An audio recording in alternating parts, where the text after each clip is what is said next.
Après les retraites de Gabriel et Saliba, Eze, Timber, Trossard de leurs sélections respectives pour la trêve internationale, d'autres joueurs d'Arsenal se sont retirés de leur sélection nationale en plein milieu de la trêve internationale. Dans cette vidéo, on va discuter de ces joueurs, la raison pour laquelle ils se sont retirés et aussi parler d'autres actualités qui ont concerné Arsenal cette semaine, les rumeurs de transfert, la performance des joueurs qui ont joué avec leur sélection nationale et d'autres infos. Si vous ne voulez pas rater une information, restez jusqu'à la fin de la vidéo. On raconte, let's go! Declan Rice et Bukayo Saka, qui ont rejoint l'équipe nationale d'Angleterre le vendredi, étaient censés jouer le match amical mardi contre le Japon. Après avoir effectué des tests avec le staff médical de l'équipe nationale d'Angleterre, ils ont été jugés non aptes pour jouer le match de mardi face au Japon et ont été renvoyés en club. Avant que les gens commencent à dire que ouais, les joueurs d'Arsenal, ils veulent se retirer de leur groupe, c'est le staff médical de l'équipe nationale d'Angleterre qui a décidé de les ramener. Et il n'y a pas seulement que des joueurs d'Arsenal. Il y a aussi Ramsdale avec Newcastle, Johnston avec Manchester City. Donc c'est pas pour dire que les joueurs veulent se retirer eux-mêmes. C'est le staff même qui juge que les joueurs ne sont pas aptes à venir jouer le match amical. A noter aussi que Noni Madueke aussi a été retourné à Arsenal après la blessure qu'il a contractée dans le match contre l'Uruguay. On pensait qu'initialement c'était une commotion, mais on l'a vu sortir du match avec une brassière sous le genou. Espérons que c'est pas trop grave, mais d'après le staff de l'équipe nationale d'Angleterre, c'est juste un coup qu'il a pris au genou. Martin Zubimendi, qui a participé à la victoire de l'Espagne hier 3-0 contre la Serbie, il est rentré pour les 13 dernières minutes et aussi retourné en club après avoir senti une douleur au genou. Il devrait rater le match de l'Espagne contre l'Égypte. Au moins lui, on peut dire que ouais, il s'est pas retiré, il a joué et après avoir joué, il a senti une douleur au genou. Vu le nombre de minutes que Zubimendi a joué cette année, sincèrement, je ne sais même pas pourquoi le sélectionneur espagnol l'a appelé. Mais bon, au moins il est parti, ils ont vu qu'il est blessé, il l'a ramené à Arsenal, j'espère que c'est pas trop grave. Piero Nkapie, après avoir participé au match amical de l'Équateur contre le Maroc, a senti un gêne et est sorti avant la fin du match. Le staff médical de l'équipe d'Équateur a effectué des tests et a décidé de le ramener à Arsenal pour qu'il fasse plus de tests. J'espère vraiment que c'est pas grave. On croise les doigts les gars, prions seulement, c'est tout ce qu'on peut faire en ce moment. Bon, on va arrêter avec les mauvaises nouvelles et parler de la performance de nos Gunners lors de cette trêve internationale.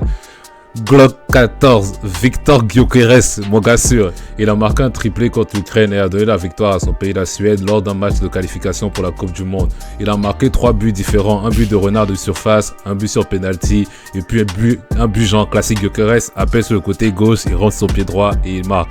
En tout cas, grosse performance de lui, le jeu était plus direct et ça se voyait qu'il était plus épanoui. Riccardo Cagliafiori, qui joue défenseur central gauche dans une défense à 3 avec l'Italie, a participé à la victoire de l'Italie face à l'Irlande du Nord 2-0. Qualification aussi pour la Coupe du Monde.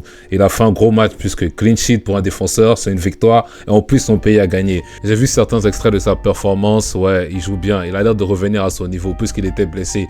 Tout ce que je lui demande ce gars, parce que lui en fait il joue sans utiliser sa tête. Faut jouer doucement, faut pas te blesser. On a besoin de temps pour la fin de la saison. Surtout si Nkapie a eu vraiment une blessure avec l'Équateur. Ce que j'espère qu'il n'est pas le cas.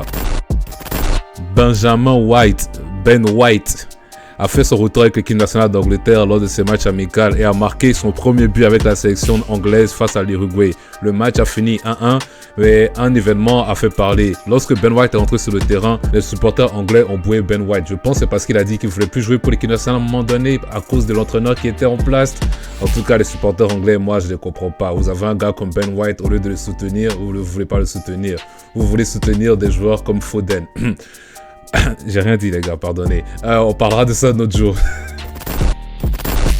En parlant de Ben White, des rumeurs transfèrent aussi l'envoi à Everton à la fin de l'année parce que celui-ci n'est pas satisfait de son temps de jeu en ce moment à Arsenal. Je pense vraiment que ça serait une mauvaise idée de donner Ben White à Everton parce que ça va les rendre super forts. Déjà qu'ils ont une bonne défense, rajouter Ben White, ça va vraiment les rendre super forts. Essayons de trouver un moyen de convaincre Ben White de rester. Vu le nombre de matchs qu'on a joué cette saison et vu comment on est en train d'essorer Timber jusqu'à la dernière goutte, on a besoin de Ben White comme arrière droit.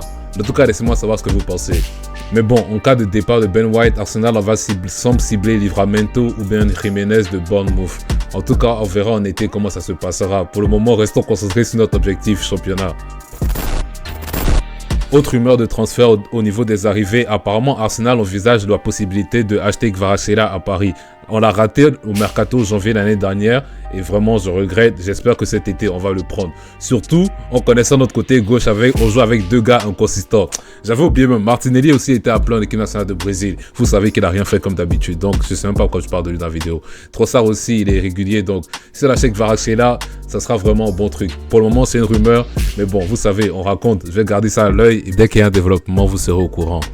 Mais bon, je pense que c'était tout pour le recap de la semaine. Si vous avez aimé cette vidéo, n'hésitez pas à liker, subscribe, mettez la cloche si vous êtes nouveau ici. Et pour les habitués, vous connaissez, on est ensemble. D'ailleurs, si vous avez aimé ce format de vidéo, laissez-moi savoir dans les commentaires. Je vais peut-être commencer à faire ça plus souvent, genre recap, news, en plus de faire les shorts aussi. Les shorts seront toujours là, ne vous inquiétez pas.